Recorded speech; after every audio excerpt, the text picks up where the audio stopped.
Swimming like a shark in a shrimp tank. Big fish, small pond in the shrimp tank. Hello and welcome to the video wrap-up show for the Shrimp Tank podcast in Seattle. I'm Dan Whedon, and I'm joined by my co-host, Monica Blackwood. We had a fascinating and fun conversation today with our guest, Dr. Aaron Leavell. To catch the entire episode, subscribe wherever you get your podcasts.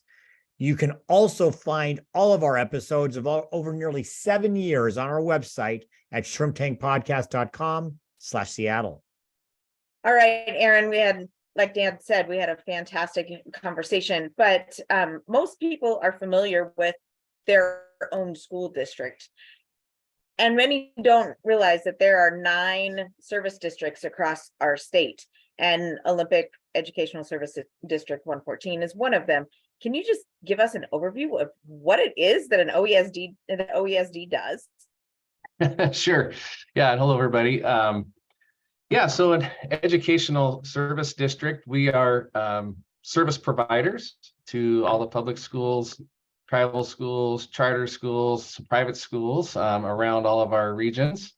And depending on what those school districts need, our services vary. So there are certainly many services that are very similar and the same. And then depending on what that district or community needs, we can, provide different innovative type of services. So at the risk of leaving several of them out, we do hundreds of things for different school districts, but some of the big big bucket ideas is we have like a teaching and learning department in which we help with teacher principal certification processes. We provide trainings, services, science kits, different types of things that districts might need. We also provide teachers, school psychs. We have an early learning department spread out in our region. So many different things in that realm. We also have nursing supports, IT, networking, technical things for districts. And about half of our school districts in our region, we also provide their business and financial services for them. So many different types of things. In recent years, we've had a safety and security cooperative that we run around the region. The last 3 years, we were the hub for COVID-19 support for a lot of school districts, working with the health districts. So, nothing's off the table. Whatever folks need, we want to jump in and help them. So sounds great. Well, Aaron, I didn't mention this during the show, but when I got hired as the golf coach, I went to OESD to get my fingerprints done. So that was another one of those services. That's correct. Aaron, you've been in education your entire career. I think you said you started at 22, and we won't tell your age, but you're probably somewhere in your 40s still. But you spent quarter of a century or so in schools, and so you know it intricately. I know when I was a school board, on the school board, funding was a major issue, and I know funding is still an issue today, and it feels like what was done 30 years ago or 40 years ago just isn't cutting it anymore. Can you share some thoughts on the real challenges school districts face when it comes to funding? Yeah, the challenges are many, and I would say with the caveat that I would not want to be a state legislator at this time. There's so many decisions with only so many dollars, and I think we get that on a certain level. I think where the frustration comes in is that education has been deemed the paramount duty of the state and the Constitution, and the McCleary case kind of spelled that out moving forward. And so currently, it's about 41 to 43% of the state's overall budget goes to public education.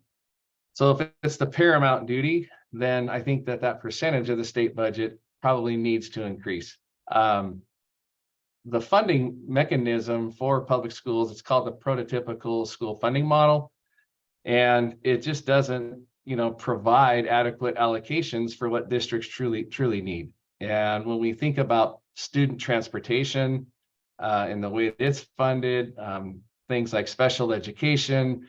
There are just a lot of specialized needs and positions, and they're just not fully funded. And so I think it's just really tough when districts have to rely upon local levies and bonds, depending on whether they're trying to build or fix buildings, or if they're just trying to add or enrich the educational experience within their community. And so, gosh, these have been tough times in the last decade. And if a school district needs that assistance, their community may not be able to afford the extra tax dollars via levy. And so it really then lies at the state's feet to really help us out. So I think it's just really frustrating.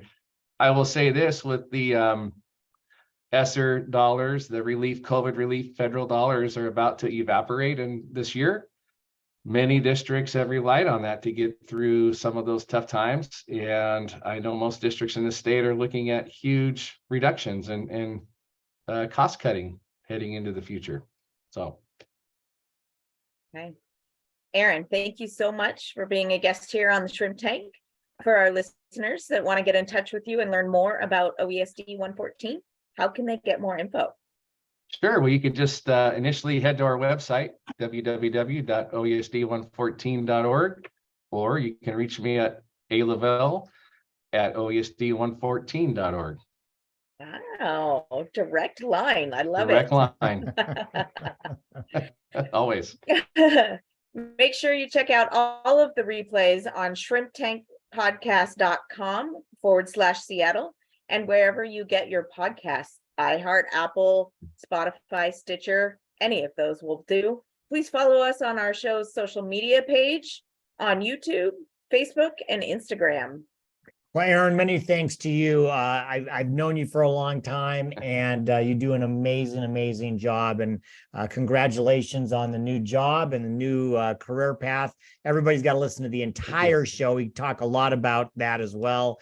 Thanks for being on. Monica, as always, thank you. Everyone, please join us every week at 12 p.m. Pacific for our live stream broadcast on our Facebook page. Our next show will be on March 29th. Please join us. Until we see you again, be healthy, be prosperous, and of course, have fun. Because for right now, the shrimp is back in the tank. So long. I've been feeling like a shark in a shrimp tank.